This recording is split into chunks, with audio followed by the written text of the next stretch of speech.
बिस्मिल्लाहिर्रहमानिर्रहीम। अस्सलाम वालेकुम। प्यारे बच्चों, कैसे हैं आप लोग? मैं उम्मीद करता हूँ अल्लाह ताला के फजल व करम से आप सब ठीक होंगे।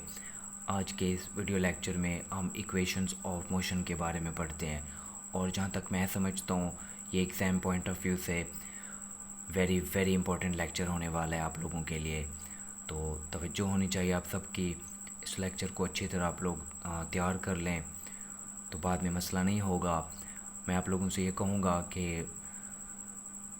मेरे चैनल को सब्सक्राइब कर लें आप लोग और बेल आइकन को लाजमी प्रेस करें ताकि मेरी नई आने वाली वीडियो आप लोगों तक सबसे पहले पहुंच सके। चलिए हम शुरू करते हैं आज का lecture. Equations of motion. Equations of motion can be used to describe the motion of an object in terms of three kinematic variables: velocity, position and time. हरकत की मसावातें एक जिस्म की मोशन को बयान करने के लिए इस्तेमाल की जाती हैं और जिस्म की मोशन को बयान करने के लिए हम तीन काइनेमेटिक वेरिएबल्स का यूज़ करेंगे, जैसे वेलोसिटी है, पोजीशन है और टाइम है। यहाँ पे पोजीशन का मतलब डिस्टेंस भी हो सकता है और डिस्प्लेसमेंट भी हो सकता है।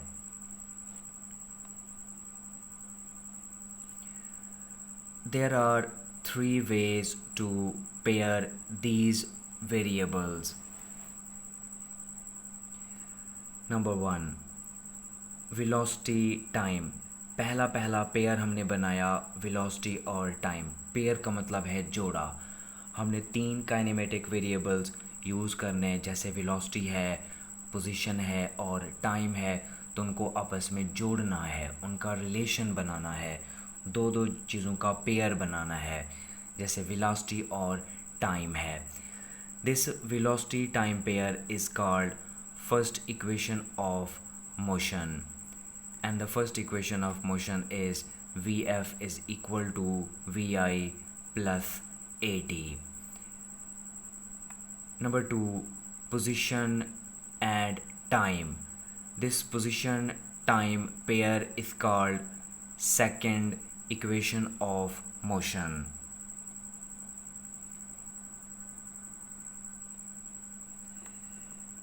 And the second equation of motion is S is equal to Vit plus half At square.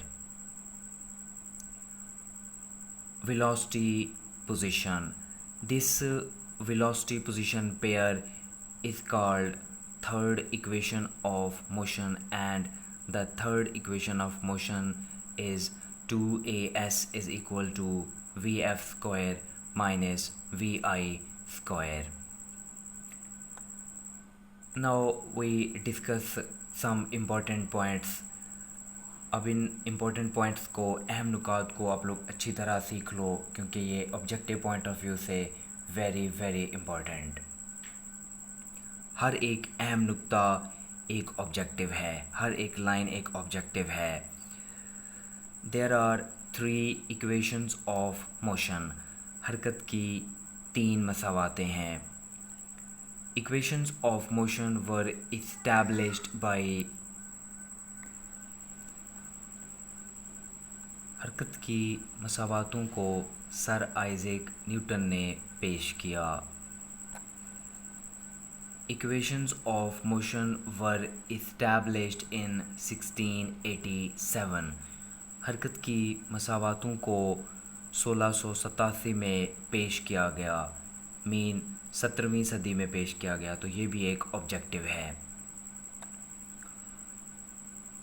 Equations of motion can only be applied to those objects which are moving in a straight line with constant acceleration. हरकत की ये मसावातें उन अजसाम के लिए हैं जो एक सीधी line में हरकत कर रहे हों और यूनिफॉर्म एक्सेलरेशन के साथ हरकत कर रहे हों या कांस्टेंट एक्सेलरेशन के साथ हरकत कर रहे हों। There are two methods to derive equations of motion। हरकत की मसावातों को अख़ज़ करने के या डिराइव करने के दो तरीके हैं। Number 1 analytical method, number 2 graphical method. अब एनालिटिकल मेथड क्या है? In analytical method we will use theory plus formula, मतलब थ्योरी और फार्मूले को इस्तेमाल करते हुए हम हरकत की मसावातों को अख़ज़ करेंगे और ये एनालिटिकल मेथड कहलाता है। इसी तरह अगर हम थ्योरी और ग्राफ का इस्तेमाल करते हैं तो ये तरीका ग्राफिकल मेथड कहलाएगा।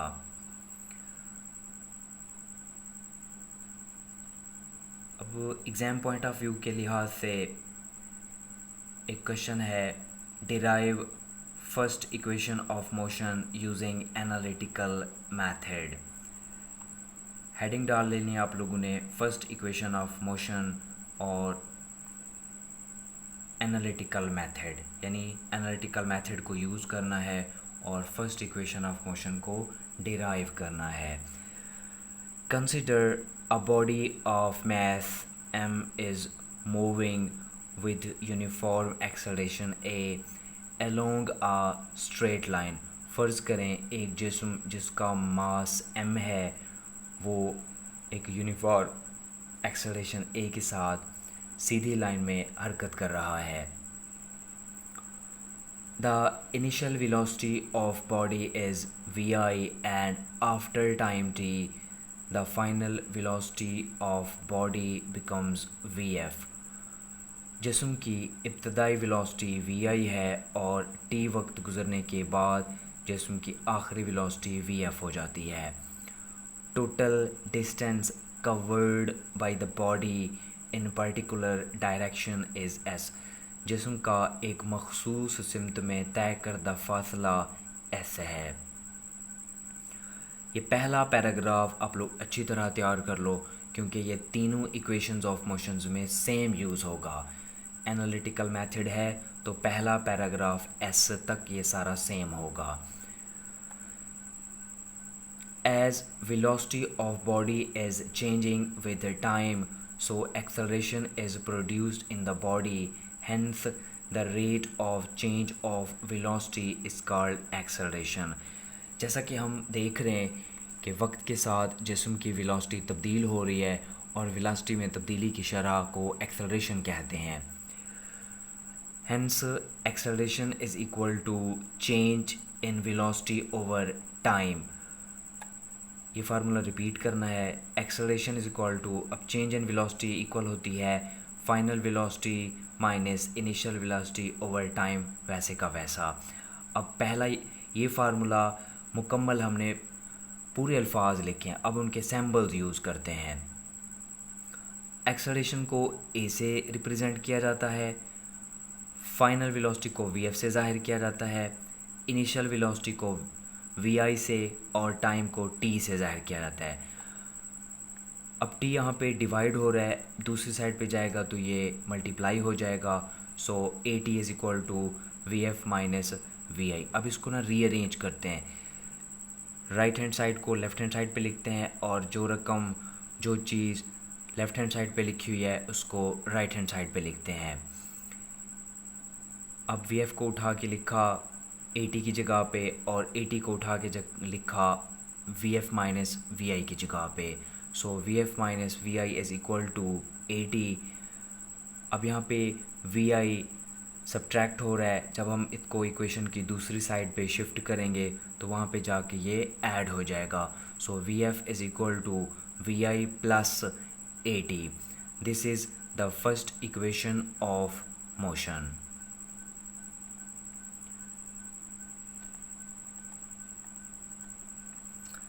Now we use graphical method.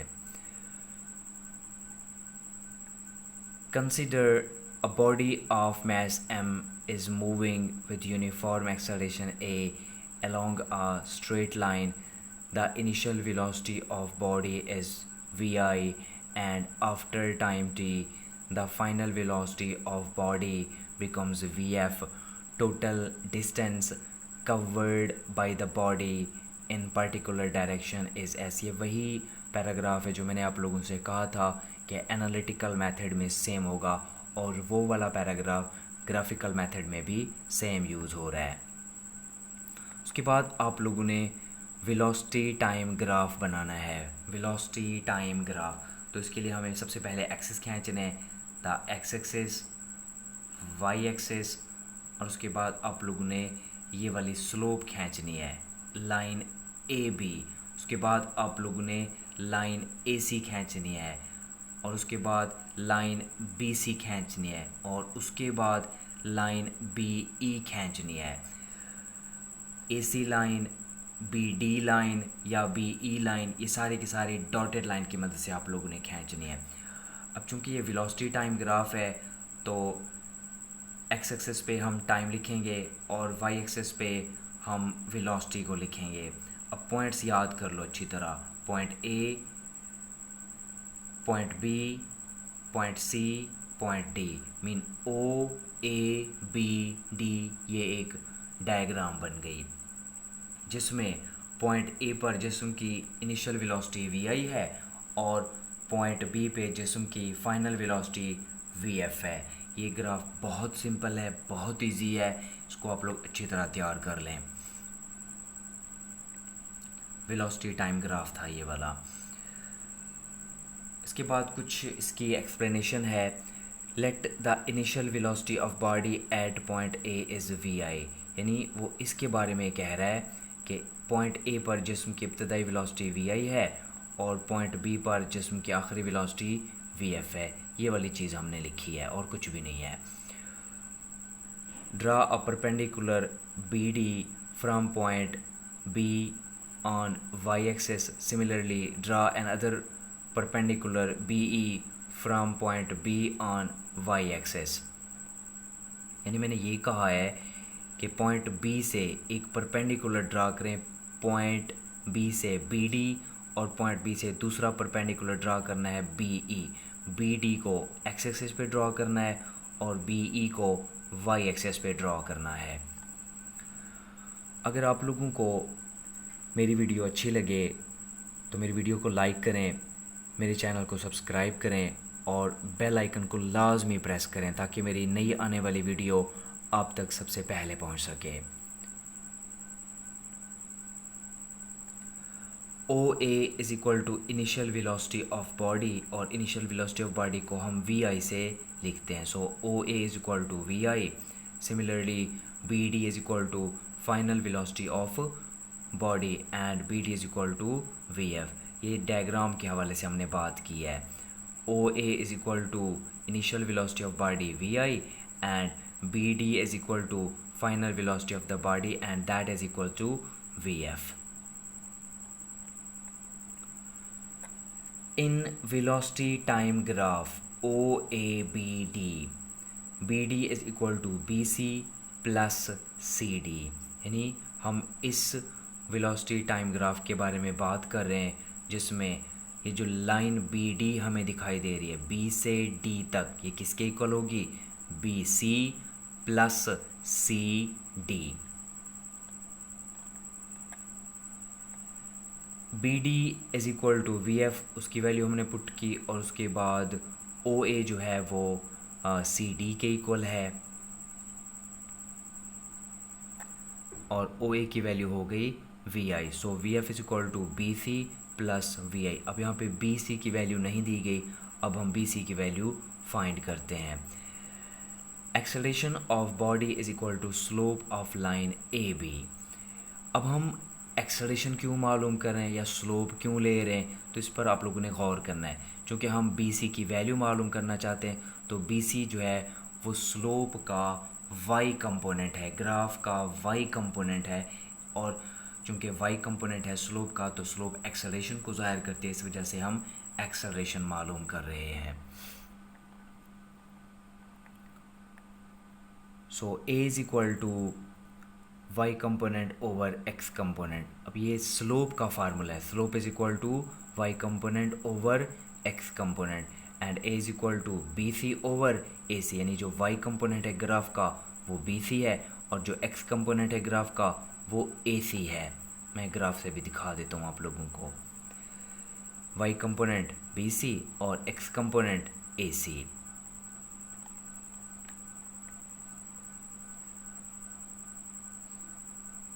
चूँकि हमने BC की वैल्यू फाइंड आउट करनी है और AC की वैल्यू t के इक्वल है, ये भी मैं आपको दिखा देता हूँ। AC इज इक्वल टू, ये हमने t लिखा हुआ है। अब यहाँ पे t डिवाइड हो रहा है, जब उसको हम दूसरी साइड पे शिफ्ट करेंगे इक्वेशन की दूसरी साइड पे, तो ये वहाँ पे मल्टीप्लाई हो जाएगा। सो BC इज इक्वल टू 80। अब BC की ये वाली वैल्यू हम इक्वेशन 1 में पुट कर देते हैं और इक्वेशन 1 ये ठहरी हुई है। VF is equal to BC plus VI। अब BC की वैल्यू पुट करने से VF is equal to 80 plus VI। अब इसको ना रीअरेंज करते हैं, तरतीब के साथ लिखते हैं। VF is equal to VI plus 80। This is the first equation of motion. बच्चों, आज की वीडियो में इतना ही। मिलते हैं अगली वीडियो में। अगर आप लोगों को मेरी वीडियो अच्छी लगी हो तो मेरे चैनल को सब्सक्राइब करें और बेल आइकन को लाजमी प्रेस करें। अपना बहुत सारा ख्याल रखिएगा। अल्लाह हाफिज़।